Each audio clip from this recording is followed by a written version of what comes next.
Praise the Lord children. Missionary story time மூலியமாக உங்களை சந்திக்கிறதுல நான் ரொம்ப சந்தோஷமாக இருக்கேன். ஸோ இன்றைக்கி நமக்கு ஸ்பெஷல் டே. என்னது விபிஎஸ் எல்லாம் என்ஜாய் பண்ணிகிட்ருக்கிறீங்க. சூப்பர். இப்போ நம்ம இந்த மிஷனரி யாரை பற்றி நம்ம பார்க்க போகிறோன்னா, ஏமி கார்மைக்கல்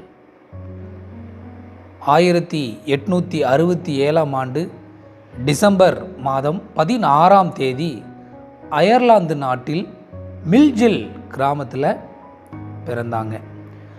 ஏமி கார்மைக்கல் அவருடைய அப்பா பெயர் என்ன தெரியுமா? David Carmichael. அவங்க அம்மா பேர் கேத்ரீன் ஜேன் கார்மைக்கல். இவர்கள் ஒரு கிறிஸ்தவ குடும்பம். ஏமி கார்மைக்கல் தான் முதல் குழந்தை இவங்களுக்கு. அதற்கப்புறம் அவருக்கு தம்பிமாருங்க 2, தங்கச்சிமாருங்க 2. ஸோ இப்படி அவர்கள் குடும்பம் என்னது ஒரு பெரிய குடும்பமாக இருந்துச்சு. அவங்க கூலி தொழில் செய்து தான் குடும்பத்தை நடத்தி கொண்டிருந்தாங்க. ஏமி கார்மைக்கலினுடைய சிறு பிராயம் எப்படி இருந்ததுன்னா, ரொம்ப சுட்டித்தனமாக இருந்தாங்க. ரொம்ப வால் அப்படின்னு சொல்லுவாங்க இல்லையா, நீங்கள்லாம் வீட்டில் ரொம்ப சுட்டியா, அதே போல் தான் அவங்களும் இருந்தாங்க. எப்படின்னு சொல்கிறீங்கன்னா, ரொம்ப துரிதமாக எல்லாவற்றையும் கற்றுக்கொள்ளக்கூடிய ஆர்வம் உள்ளவங்க ஏமி கார்மைக்கல். அவங்களுடைய சிறு வயது ரொம்ப ஆசீர்வாதமாக இருந்துச்சு. உலகத்தை நல்லா என்ஜாய் பண்ணாங்க. எப்படின்னா, ஒரு நாள் அவங்க படகுல போகிறாங்க. ஏமி கார்மைக்கலும் அவங்களுடைய நண்பர்கள் எல்லாரும் சின்ன வயசுலேயே கடலில் போய் பார்க்கணும், ஓடணும், ஜாலியாக விளையாடணும், இப்படிலாம் ஆர்வம் இருந்துச்சு. ஆனால் அந்த படகு இன்னும் சிறிது நேரத்தில் விபத்துக்குள் ஆகுன்னே அவங்களுக்கு தெரியாமல் ஜாலியாக பாட்டு பாடிக்கிட்டே போனாங்க. ஒரு கட்டத்தில் அந்த படகு மூழ்கக்கூடிய நிலைமை வந்துச்சு. அப்போ வேக வேகமாக எல்லோரும் பயந்துக்கிட்டே என்ன செய்கிறாங்க, தண்டு வலிக்கிறாங்க. ஆனால் ஏமி கார்மைக்கல் மட்டும் பாட்டு பாடுறாங்க. என்ன பாட்டு தெரியுமா? என் முன்னே மேய்ப்பர் போகிறார், நல் மேய்ப்பராக என்னை காக்கிறார், அவர் முன் செல்கிறார், ஒரு காலம் என்னை கைவிட மாட்டார் அப்படின்னு வேகமாக பாட்டு பாடி என்ன செய்கிறாங்க, நம்பிக்கையோட நிச்சயம் என்னை காப்பாற்றுவார் இயேசுன்னு சொல்லி போகிறாங்க. அதே போல் தன் அருகாமையில் அக்கறையில் இருந்த போலீஸார் இன்னமும் ஒரு பாட்டு சத்தம் கேட்குது, சின்ன பிள்ளைங்களுடைய அலறல் சத்தம் கேட்குதுன்னு சொல்லி என்ன செஞ்சாங்க, அந்த சின்ன பிள்ளைங்களை அந்த படகு விபத்திலிருந்து காப்பாற்றினாங்க. இப்படியாக ஏசப்பா சின்ன வயதிலேயே ஏமி கார்மைக்கலை காப்பாற்றி ஒரு பெரிய ஒரு நோக்கத்துக்காக அவர்களை தெரிந்து கொண்டார். எப்படி தெரியுமா? அவங்க குடும்பத்தில் எல்லாருக்கும் அவருடைய கண்கள் எல்லாம் எப்படி இருக்குன்னா நீல நிறமாக இருக்கும். நீங்கள் வெளிநாட்டில் பார்த்தீங்கன்னா ஃபாரினர்ஸினுடைய கண்கள்லாம் எப்படி இருக்கும்? நீல நிறமாக இருக்கும். ஆனால் ஏமி அம்மாவனுடைய கண்கள் மட்டும் எப்படி இருக்குன்னா கருப்பு நிறமாக இருக்கும். அவங்களுக்கு ஒரே அழுகையாக இருக்கும்.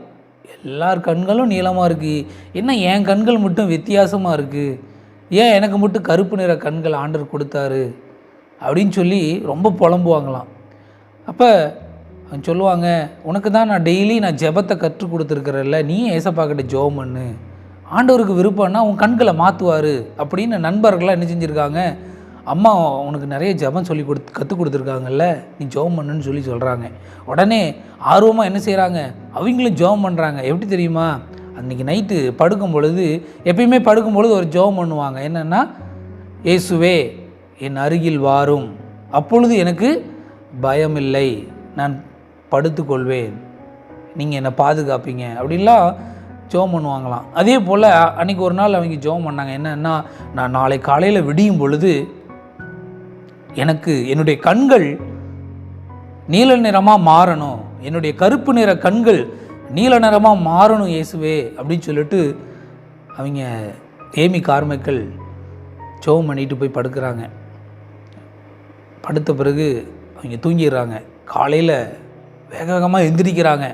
எந்திரிச்சு நான் கண்ணாடியில் போய் என்னுடைய முகத்தை நான் பார்க்க போகிறேன், என் கண்களை நான் பார்க்க போகிறேன், ஏசப்பா என் கண்களை நீல நிறமாக மாற்றிடுவார் அப்படின்னு சொல்லிட்டு என்ன செய்கிறாங்க, மாற்றிருப்பாருன்ட்டு கண்ணாடியை பார்க்குறாங்க. எட்டில் நல்லா தெரியல. உடனே நாற்காலி சேரெல்லாம் போட்டு என்ன செய்கிறாங்க, ஏறி நின்று அந்த சின்ன வயசில் எவ்வளோ ஆர்வமாக பார்க்குறாங்க எங்கள் ஜெபத்தை ஆண்டவர் கேட்டுருவாருன்னு.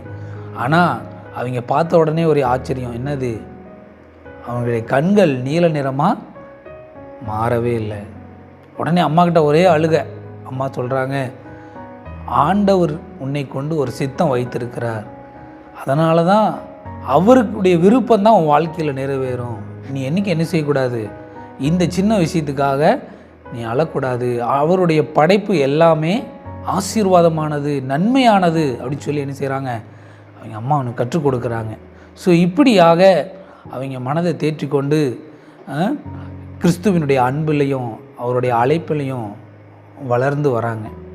அருமையான தம்பி தங்கச்சி ஏமி கார்மைக்கல், அவங்களுக்குன்னு ஒரு அழைப்பு இருந்தது. அவங்கள வைத்து ஒரு நோக்கம், ஆண்டவருடைய திட்டம் ஒன்று இருந்தது. அதனால தான் ஏமி கார்மைக்கலுக்கு கருப்பு நிற கண்களையே கொடுத்தார் ஆண்டவர். ஏன்னு தெரியுமா?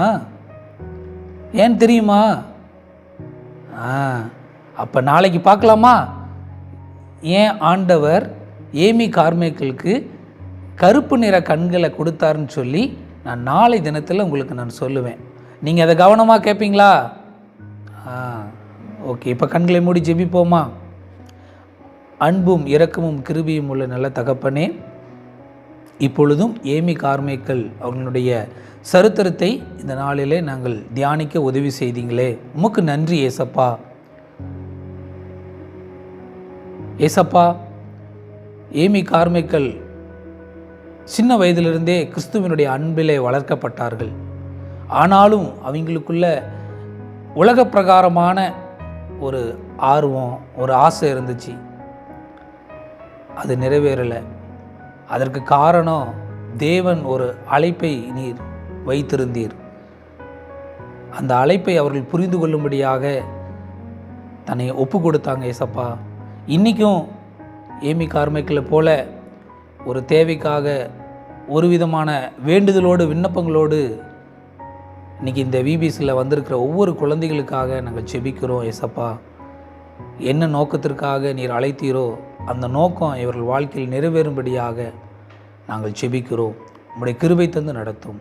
இயேசுவின் மூலம் செபிக்கிறோம் நல்ல பிதாவே, ஆமேன்.